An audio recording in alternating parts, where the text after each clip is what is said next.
Hello guys, good morning. So, balik lang natin guys mag video. So, i-upload ko to guys. Actually, mabilisan.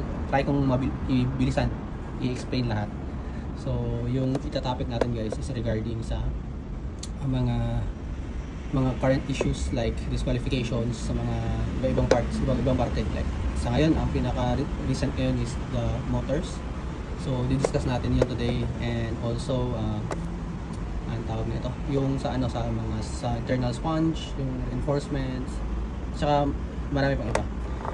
So first guys, let's talk about this one. Ito muna sa motor. Ayan ito, maya ko na i-open naman para sa kabila, sa ibang para sa ibang topic. Okay, so for the guys, for the motor. So yung nangyari kasi guys, ito. Ko na lang. Kukuha ko ng pang So anong nangyari kasi guys sa motor, sa issue ngayon is ito na part daw. Ito which is ipa-plug ko dito sa sa video na to. Ang nangyayari is tawag na ito, pinupull to. Ito na part or ito na part. So pag pinull kasi yan sa ilalim guys, mas lalong lalapat yan dun sa parang tawag na ito, yung carbon brush niya, lalapat yung doon ng gusto. So ang doon is madadagdagan ba yung speed, RPM ng motor. Yes, may mga chance talaga na ganun, madadagdagan talaga siya. Pero ko lang guys, bali disclaimer ko lang din sa iyo. Bali ito guys, based lang din to sa experience ko dati. Totoo yun na dadagdagan guys. Pero ang problema kasi doon guys, may mga chances kasi na yung motor mo hindi na siya pantay. Bali, kunyari guys, yung motor mo, kunyari itong motor na to, sobrang pantay ng tunog niya. I mean, pagka niya, maganda yung pagka-break-in mo. Dahil nag-pull ka, oo, madadagdagan yung mo, speed mo. But, ang question naman doon, meron kasi yung cons guys eh. So, either yung torque mo, pantay pa rin ba? Yung takbo ng motor mo, hindi ba nagka-fluctuate? Mga ganun guys. Meron talaga mangyayari sa motor mo na So it will never be the same sa dun sa original niya na state. Okay? So kung guys, kung madadagdagan niyo siya, siguro mga most likely maybe 500 to 2k siguro ng RPM. Is it worth it? Hindi guys, hindi yun worth it guys. Kasi guys, ganito lang yun. If in case merong problema sa nangyayari sa nagka-fluctuate na yung motor mo, so isa na din yun, ipoproblemahin mo yun. At pangalawa, yung torque ng motor mo, At pangatlo guys, yung speed ng yung speed ng auto mo, kailangan mo pa rin yang balansehin based sa layout. Okay, kahit gaano pa kalakas yung motor mo, pag merong layout na nakalatag diyan na may pagka-technical yung layout, tatalunin ka pa rin ng naka-hyper, tatalunin ka pa rin ng mga naka-5-1 na gear, merong mga ganun. So really doesn't matter.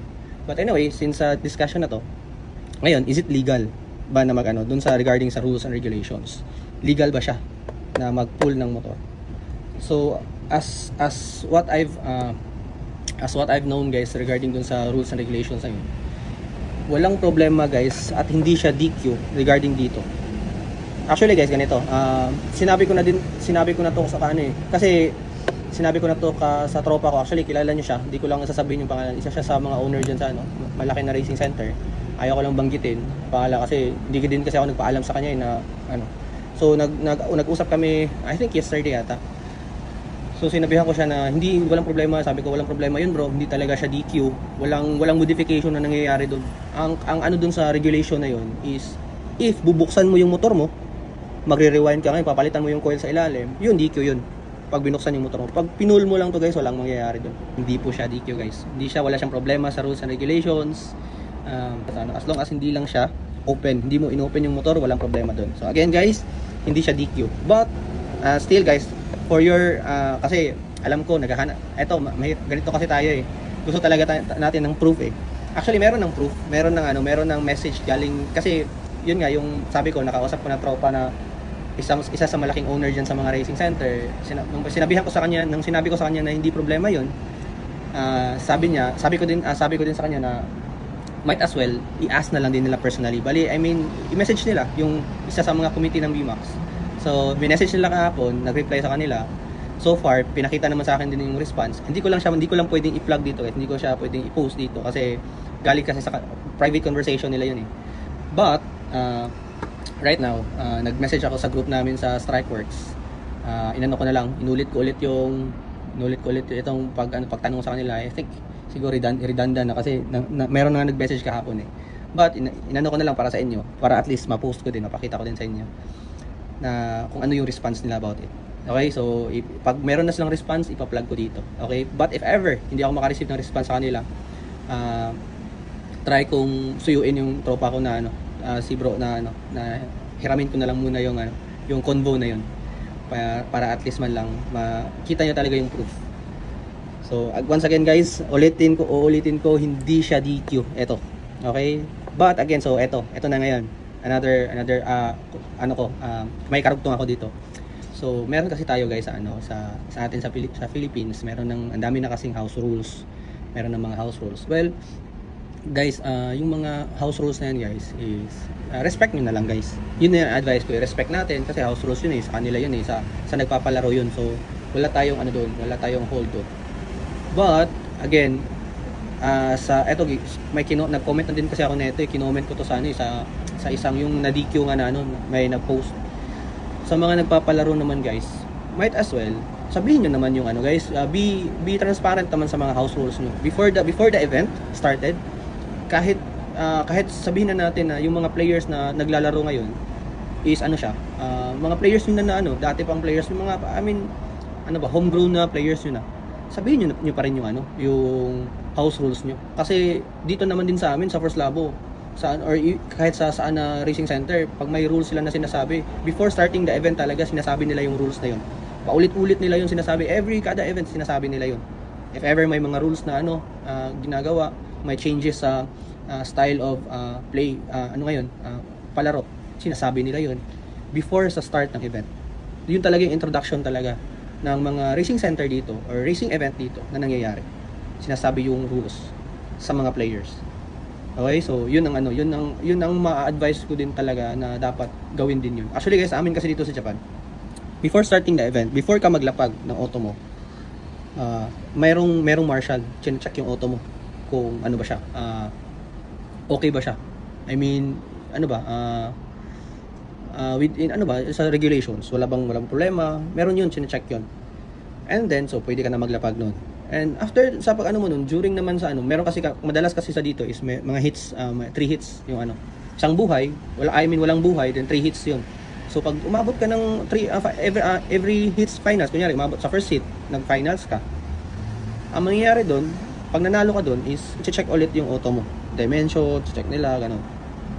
Kung tama ba yung yung sa brakes mo, sa di ba sayad yung brakes, mga common na lang naman, checking lang naman. So pag natapos yung check na yun, okay na. Meron pang another check. Ang sunod na check na yun is pagkatapos ng laro ng finals. Okay? Pag yung nanalo sa first hit finals, nanalo sa second hit finals, nanalo sa third hit finals, maglalaban-laban yun. Sinong manalo sa kanilang lahat doon? Lahat ng auto nila, either sinong first, second, or third, check yun ng marshal. So yun dito yun sa amin guys. Okay, so regarding dun sa pag-check na yun.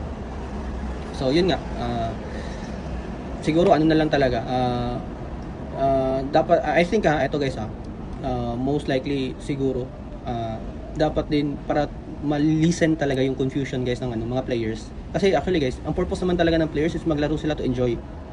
Yun naman talaga.